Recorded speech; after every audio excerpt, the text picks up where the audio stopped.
तर जयंत पाटील यांची या संदर्भातली ही प्रतिक्रिया। या ठिकाणी अलिबाग सारख्या पर्यटन स्थळावरती सुरक्षा व्यवस्था सुद्धा तितकीच चोख असणं अत्यंत आवश्यक असल्याचं त्यांनी म्हटलेलं आहे। विशाल पाटील माझे सहकारी या ठिकाणाहून थेट माहिती देत आहेत। विशाल, नेव्हीचे अधिकारी आले, आपण त्यांच्याशी बोलायचा प्रयत्न करतोय। हाऊ मेनी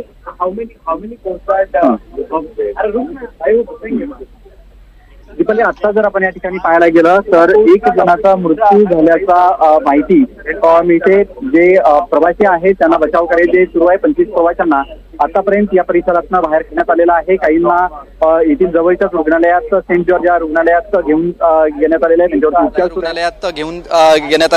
उपचार सुरू आहेत। मात्र आता जर आपण या ठिकाणी पाहायला गेलं तर मोठ्या संख्येनं या ठिकाणी पोलीस बंदोबस्त असेल, सगळे कोस्टगार्डचे अधिकारी जे आहेत हे या ठिकाणी येत आहेत। जयंत पाटील शेकापचे आहेत, त्यांनी सुद्धा प्रतिक्रिया जी आहे ही दिलेली आहे की याबाबतीत माहिती जी आहे घेतली जाते। जो व्हिडिओ समोर आलेला आहे, नेव्हीच्या गस्त घालणाऱ्या बोटीनं या प्रवासी बोटीला थेट धडक दिलेली आहे आणि या धडकीमध्ये जवळपास 30 पेक्षा अधिक प्रवासी या बोटीमध्ये होते। आता सगळेच प्रश्न जे आहेत हे निर्माण झालेले आहेत। आपण दुसरीकडे जर पाहिलं तर या सगळ्या परिसरात आता ॲम्ब्युलन्स आणि मोठ्या प्रमाणात मागवण्यात आलेले आहेत। जे प्रवासी या ठिकाणी अडकले होते त्यांना बाहेर काढून थेट रुग्णालयात जे हे घेऊन जालं जातं। आपण जर पाहायला गेलं तर मोठ्या संख्येनं या ठिकाणी ॲम्ब्युलन्स जे आहेत ह्या येताना आपल्याला पाहायला मिळत आहेत। त्यामुळे ज्या पद्धतीनं आपण पाहतोय की या ठिकाणी मोठ्या संख्येनं प्रवासी या बोटमधनं प्रवास करत होते। सगळ्यात महत्त्वाचे अनेक मुद्दे यामुळे उपस्थित झालेले आहेत। आपण गेटवे या परिसरात आहोत, याच परिसरातनं ही बोट एलिफंटा या दिशेनं निघाली होती। सगळ्यात महत्त्वाचे म्हणजे जयंत पाटलांनी सुद्धा असं म्हटलेलं आहे की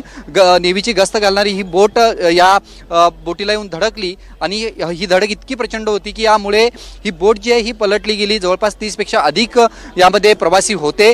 आता अनेक प्रश्न निर्माण झालेत की त्यांना सुरक्षेची सगळी साधनं दिली होती का? जयंत पाटलांचं असं म्हणणं आहे की सगळेच काही बोटीमध्ये प्रवासी सुरक्षा लाईफ जॅकेट जे आहे हे घालून बसत नाहीत आणि त्यामुळे अशा घटना ज्यावेळेला घडतात त्यावेळेला अनेक त्या ठिकाणी बिथरलेचं वातावरण असतं। त्यामुळे अद्याप नेव्हीकडनं असेल किंवा कोस्टगार्डकडनं असेल कुठच्याही प्रकारचं अधिकृत स्टेटमेंट हे त्यांच्याकडनं देण्यात आलेलं नाही आहे। आम्ही याबाबतीत सर्व खुलासा करू अशा पद्धतीचं कोस्टगार्ड आणि नेव्हीच्या अधिकाऱ्यांकडनं सांगितलं जात आहे। मात्र जयंत पाटील या ठिकाणी पोहोचलेले आहेत। जे अडकलेले प्रवासी आहेत त्यांना आता बाहेर काढून त्यांना रुग्णालयात नेऊन उपचार करण्याच्या दृष्टीनं हालचाली ज्या आहेत ह्या मोठ्या होताना आपल्याला पाहायला मिळतात। आणि आता जर आपण या ठिकाणी पाहायला गेलं तर मोठ्या संख्येनं या ठिकाणी अनेक प्रवासी जे आहेत हे आलेले आहेत। काही यांचे प्रवाशांचे नातेवाईक सुद्धा या परिसरात पोहोचलेले आहेत। दुसरीकडे जर आपण पाहायला गेलं तर आता बचाव कार्य जे आहे ते या सगळ्या परिसरात सुरू झालेलं आहे। आणि आता जर आपण पाहायला गेलं तर पोलिसांकडनं सगळी माहिती